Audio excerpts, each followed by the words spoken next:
ذرا ایک لمحے کے لیے رک جائیے، اپنے دل پر ہاتھ رکھیے اور خود سے ایک سادہ سا سوال کیجیے، کیا واقعی آپ ٹھیک ہیں؟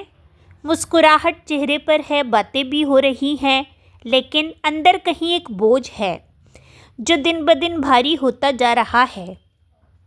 دماغ مسلسل سوچ سوچ کر تھک چکا ہے اور دل محسوس کرتے کرتے زخمی ہو گیا ہے۔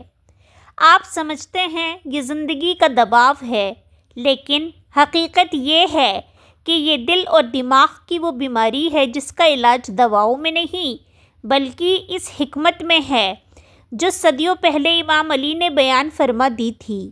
اگر یہ بات دل میں اتر گئی تو دل بھی شفا پائے گا اور دماغ بھی سکون۔ اصل بیماری کہاں سے شروع ہوتی ہے؟ اکثر اوقات انسان اپنی زندگی کے سب سے خطرناک مرحلے میں ہوتا ہے، مگر اسے اس کا احساس نہیں ہوتا۔ وہ چل رہا ہوتا ہے، بول رہا ہوتا ہے، فیصلے بھی کر رہا ہوتا ہے، لیکن اندر کہیں کچھ ٹوٹ رہا ہوتا ہے۔ دل بوجھل ہوتا جا رہا ہے اور دماغ آہستہ آہستہ تھکن کا شکار ہو رہا ہے۔ ہم نے بیماری کو ہمیشہ جسم تک محدود رکھا ہے۔ سر میں درد ہو تو دوا، نیند نہ آئے تو گولی، دل گھبرائے تو کوئی وقتی سہارا، لیکن کسی نے یہ نہیں پوچھا کہ اگر دل ہی زخمی ہو جائے اور دماغ ہی بوجھ اٹھانے کے قابل نہ رہے تو پھر کیا ہوگا؟ آج کا انسان کہتا ہے مجھے سب کچھ سمجھ آتا ہے، پھر بھی میں غلط کیوں کر بیٹھتا ہوں؟ اس سوال کا جواب امام علی نے بہت پہلے دے دیا تھا۔ آپ فرماتے ہیں دل عقل کا رہنما ہے اور عقل دل کی کیفیت سے متاثر ہوتی ہے، یعنی اگر دل میں حسد ہے تو عقل انصاف نہیں کر پائے گی، اگر دل میں خوف ہے تو عقل امید کا راستہ بھول جائے گی، اگر دل میں دنیا کی حد سے زیادہ محبت ہے تو عقل حق اور باطل میں فرق کھو بیٹھے گی۔ یہی وجہ ہے کہ آج انسان صحیح اور غلط کو جانتے ہوئے بھی غلط راستہ چن لیتا ہے۔ رسول اللہ صلی اللہ علیہ وسلم نے بھی اس حقیقت کی طرف اشارہ فرمایا۔ جسم میں ایک لوتھڑا ہے، اگر وہ درست ہو جائے تو پورا جسم درست ہو جاتا ہے، اور اگر وہ بگڑ جائے تو پورا جسم بگڑ جاتا ہے۔ خبردار وہ دل ہے۔ یہ حدیث ہمیں بتاتی ہے کہ دل صرف احساسات کا مرکز نہیں بلکہ پورے وجود کا کنٹرول روم ہے۔ جب دل بگڑتا ہے تو دماغ مسلسل کشمکش میں رہتا ہے، سوچوں کا ہجوم، فیصلوں کا بوجھ اور ہر وقت بے نام سی گھبراہٹ، یہ سب دل کی خاموش چیخیں ہوتی ہیں جو دماغ تک پہنچ جاتی ہیں۔ اور افسوس کی بات یہ ہے کہ انسان ان علامات کو اپنی فطرت سمجھ کر قبول کر لیتا ہے، کہتا ہے میں ایسا ہی ہوں، مجھے غصہ جلد آ جاتا ہے، میں زیادہ سوچتا ہوں۔ امام علی فرماتے ہیں سب سے سخت بیماری دل کی بیماری ہے۔ یہ بیماری بخار کی طرح ظاہر نہیں ہوتی، یہ شور مچائے بغیر آتی ہے اور انسان کو اندر سے کھوکھلا کر دیتی ہے۔ اب سوال یہ نہیں کہ ہم کیوں تھک گئے ہیں، سوال یہ ہے کہ ہم نے دل کے علاج کو کب چھوڑ دیا، اور اگر بیماری کی جڑ دل ہے تو کیا واقعی شفا بھی وہیں سے مل سکتی ہے؟ جب انسان یہ مان لیتا ہے کہ مسئلہ صرف حالات کا نہیں بلکہ دل کا ہے، تب اصل حقیقت آہستہ آہستہ سامنے آتی ہے۔ دل کی بیماریاں شور نہیں کرتی، یہ اندر ہی اندر جڑ پکڑتی ہیں، اور جب تک انسان کو احساس ہوتا ہے دماغ تھکن، الجھن اور بے چینی کا شکار ہو چکا ہوتا ہے۔ امام علی فرماتے ہیں دلوں کی بیماریاں جسم کی بیماریوں سے زیادہ خطرناک ہیں، کیونکہ جسم کی بیماری کا علاج نظر آ جاتا ہے، مگر دل کی بیماری انسان خود چھپا لیتا ہے، کبھی مسکراہٹ میں، کبھی مصروفیت میں، اور کبھی یہ کہہ کر سب کے ساتھ ایسا ہی ہوتا ہے۔ دل کی پہلی اور سب سے خطرناک بیماری حسد ہے۔ حسد وہ آگ ہے جو خود انسان کو جلاتی ہے، مگر اسے لگتا ہے کہ نقصان دوسرے کو ہو رہا ہے۔ قرآن ہمیں خبردار کرتا ہے، کیا وہ لوگوں سے اس چیز پر حسد کرتے ہیں جو اللہ نے انہیں اپنے فضل سے عطا کی؟ جب دل حسد سے بھر جائے تو دماغ سکون سے سوچ ہی نہیں سکتا۔ ہر کامیابی چبھنے لگتی ہے، ہر خوشی اپنی کمی کا احساس دلاتی ہے۔ پھر آتی ہے غرور کی بیماری۔ غرور وہ زہر ہے جو انسان کو اپنی ہی نظر میں بہت بڑا اور دوسروں کی نظر میں بہت چھوٹا کر دیتا ہے۔ امام علی فرماتے ہیں، غرور عقل کو بگاڑ دیتا ہے اور انجام کو تباہ کر دیتا ہے۔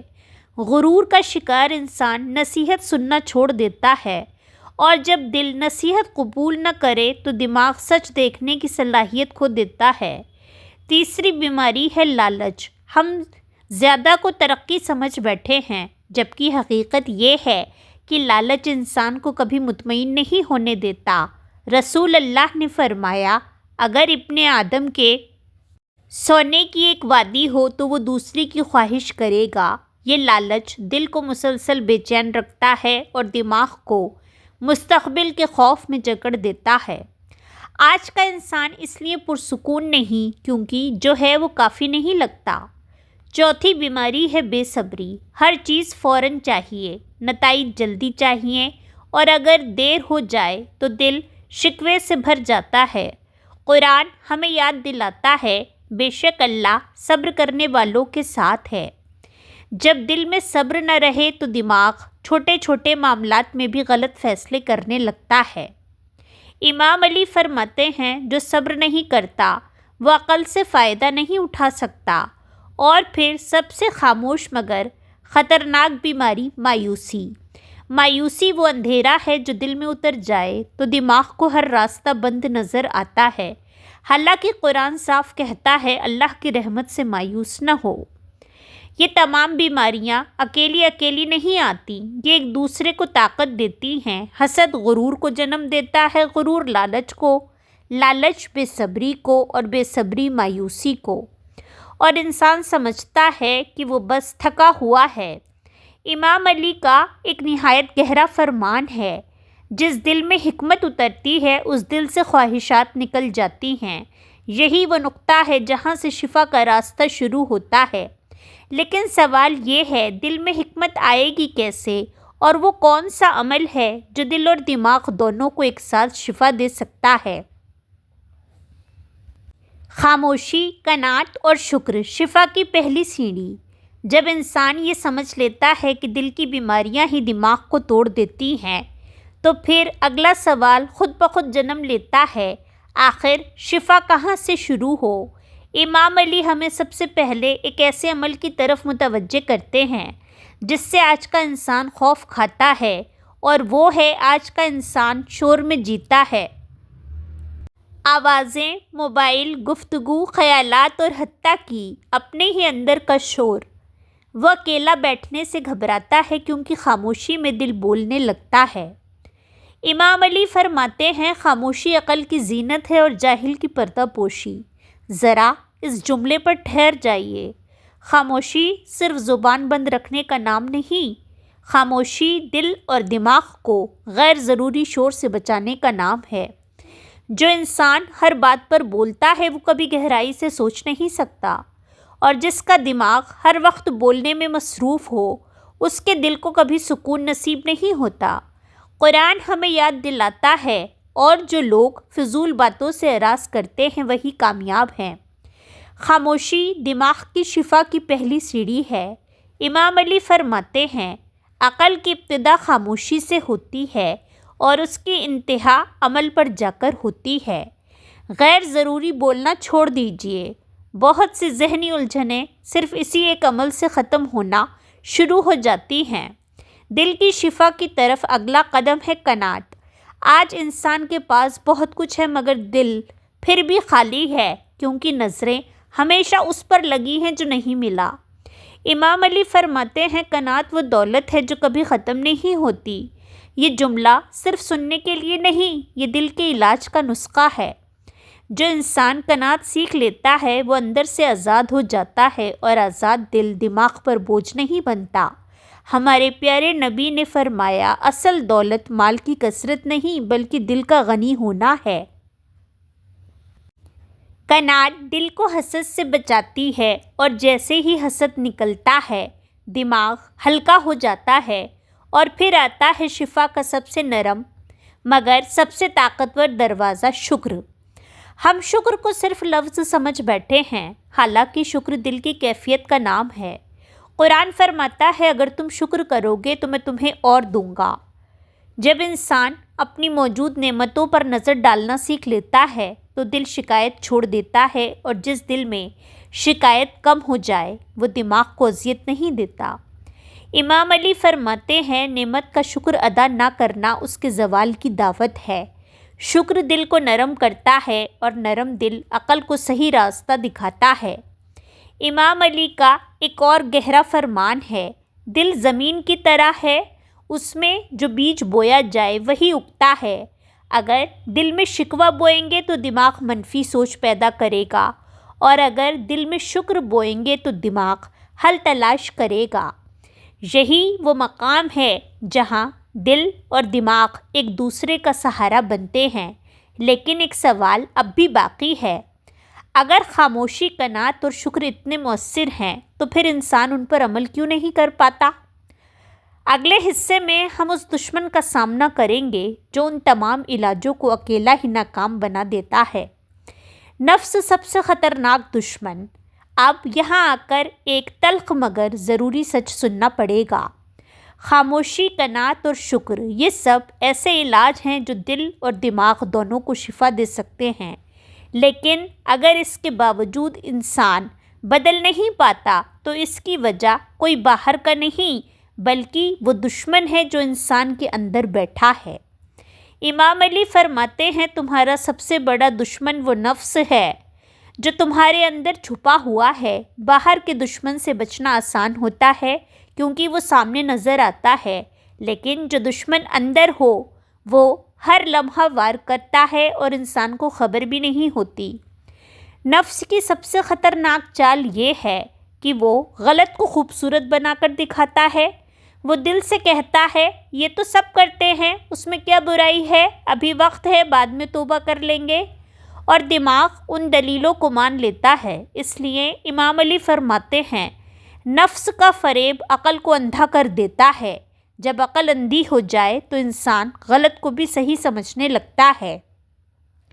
وہ اپنے ہر عمل کا جواز ڈھونڈ لیتا ہے اور دل آہستہ آہستہ حساسیت کھو دیتا ہے۔ قرآن ہمیں خبردار کرتا ہے کہ آپ نے اسے دیکھا جس نے اپنی خواہش کو اپنا معبود بنا لیا۔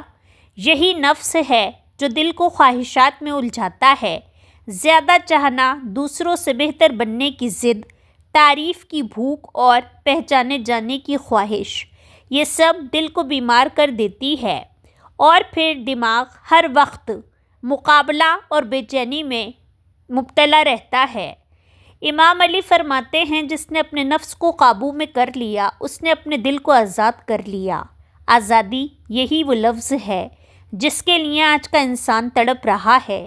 حالانکہ اصل آزادی باہر نہیں، اندر سے شروع ہوتی ہے۔ نفس کی ایک اور خطرناک عادت فوری رد عمل ہے، غصہ، جلد بازی اور بات بات پر بھڑک اٹھنا۔ امام علی فرماتے ہیں غصہ عقل کو برباد کر دیتا ہے۔ ہمارے پیارے نبی نے فرمایا طاقتور وہ نہیں جو کسی کو گرا دے، بلکہ طاقتور وہ ہے جو غصے کے وقت خود پر قابو رکھے۔ جب انسان غصے پر قابو پا لیتا ہے تو دراصل وہ نفس کو شکست دے دیتا ہے، اور جہاں نفس کمزور پڑتا ہے وہاں دل مضبوط اور دماغ صاف ہو جاتا ہے۔ لیکن یہاں ایک اور سوال پیدا ہوتا ہے، اگر نفس اتنا طاقتور ہے تو اسے جڑ سے کمزور کیسے کیا جائے؟ وہ کون سا عمل ہے جو نفس کو جھکا دے، دل کو آزاد کر دے اور دماغ کو حقیقی سکون عطا کرے؟ اگلے حصے میں ہم اسی راز سے پردہ اٹھائیں گے، توکل، عاجزی اور دل کی آزادی۔ اب ہم اس مقام پر پہنچ چکے ہیں جہاں دل اور دماغ کی شفا ایک نازک مگر طاقتور موڑ لیتی ہے۔ نفس کو کمزور کرنے کا اور دل کو آزاد کرنے کا سب سے مؤثر عمل ہے توکل، لیکن افسوس توکل کو اکثر غلط سمجھ لیا جاتا ہے۔ امام علی فرماتے ہیں توکل دل کا سکون اور روح کی طاقت ہے۔ توکل کا مطلب یہ نہیں کہ انسان کوشش چھوڑ دے، توکل کا مطلب یہ ہے کہ پوری کوشش کے بعد نتیجہ اللہ کے سپرد کر دیا جائے۔ جب انسان نتیجوں کا بوجھ اپنے دل پر رکھ لیتا ہے تو دل گھبراہٹ میں مبتلا ہو جاتا ہے اور دماغ ہر وقت اندیشوں میں الجھا رہتا ہے۔ قرآن ہمیں تسلی دیتا ہے، اور جو اللہ پر بھروسہ کرتا ہے تو وہ اس کے لیے کافی ہے۔ جس دن انسان یہ مان لیتا ہے کہ اصل اختیار اللہ کے ہاتھ میں ہے، اسی دن دل ہلکا ہو جاتا ہے اور دماغ آزاد سانس لینے لگتا ہے۔ توکل کے ساتھ جو صفت دل میں اترتی ہے وہ ہے عاجزی۔ عاجزی نفس کے لیے زہر اور دل کے لیے شفا ہے۔ امام علی فرماتے ہیں، عاجزی انسان کو بلند کرتی ہے اور غرور اسے گرا دیتا ہے۔ غرور انسان کو ہر حال میں خود کو درست ثابت کرنے پر مجبور کرتا ہے، جبکہ عاجزی انسان کو یہ ماننے کی طاقت دیتی ہے کہ میں غلط بھی ہو سکتا ہوں۔ ہمارے پیارے نبی نے فرمایا، جو اللہ کے لیے عاجزی اختیار کرتا ہے اللہ اسے بلند فرما دیتا ہے۔ ذرا خود سے سوال کیجئے، کیا آپ معذرت کر سکتے ہیں بغیر اپنی انا کے؟ کیا آپ یہ مان سکتے ہیں کہ کبھی آپ بھی غلط ہو سکتے ہیں؟ اگر جواب مشکل لگے تو سمجھ لیجئے کہ نفس اب بھی مضبوط ہے اور دل اب بھی قید میں ہے۔ دل کی آزادی لوگوں سے امید توڑنے سے شروع ہوتی ہے اور اللہ سے امید جوڑنے پر مکمل ہوتی ہے۔ ہم اکثر لوگوں سے وہ توقع رکھتے ہیں جو صرف اللہ پوری کر سکتا ہے۔ امام علی فرماتے ہیں، جس نے اللہ کے سوا کسی اور سے امید باندھی وہ ذلیل ہوا۔ یہ ذلت لوگوں کو نظر نہیں آتی، لیکن دل ہر لمحہ اسے محسوس کرتا ہے۔ جب امید ٹوٹتی ہے تو دل زخمی ہوتا ہے اور دماغ سوالوں میں الجھ جاتا ہے۔ توکل دل کو یہ سکھاتا ہے کہ لوگ ذریعہ ہیں، مقصد نہیں، اور جب یہ بات دل میں بیٹھ جائے تو بے چینی خود بخود کم ہو جاتی ہے۔ امام علی فرماتے ہیں، جس دل میں اللہ پر بھروسہ مضبوط ہو وہ دل کبھی ٹوٹتا نہیں۔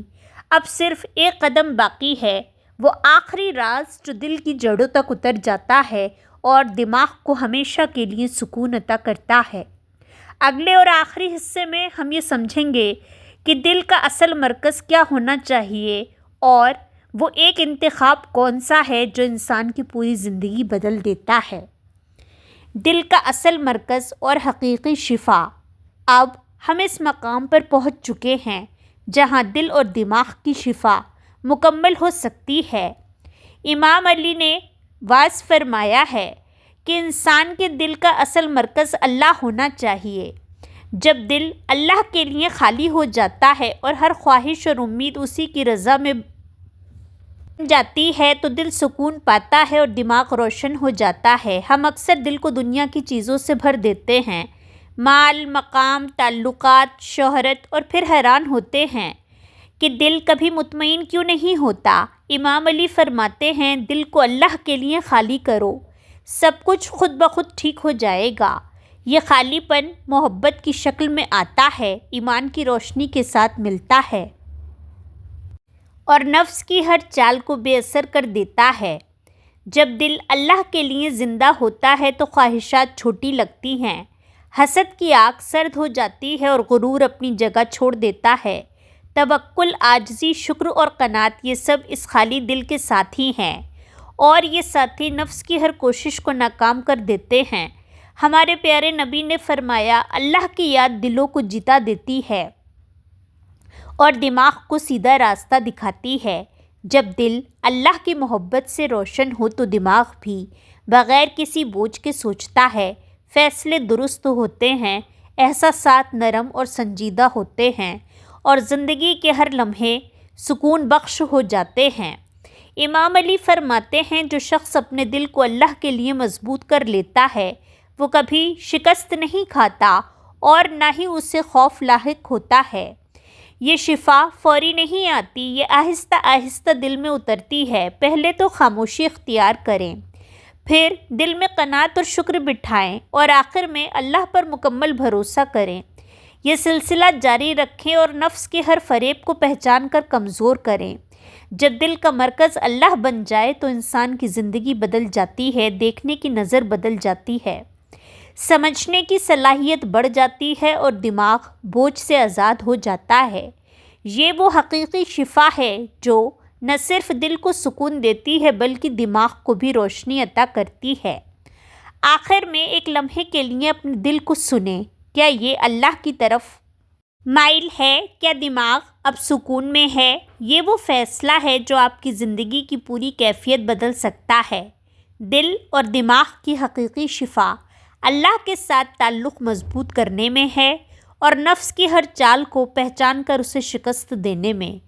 آئیے دعا کریں کہ اللہ ہمارے دل اور دماغ کو ایک ساتھ شفا عطا فرمائے، ہمیں نفس کے شر سے محفوظ رکھے، ہمارے دل کو سکون اور دماغ کو روشنی دے، ہمیں عاجزی، توکل اور شکر کے راستے پر چلائے اور ہماری زندگی کو ایمان کی روشنی سے بھر دے۔ آمین یا رب العالمین۔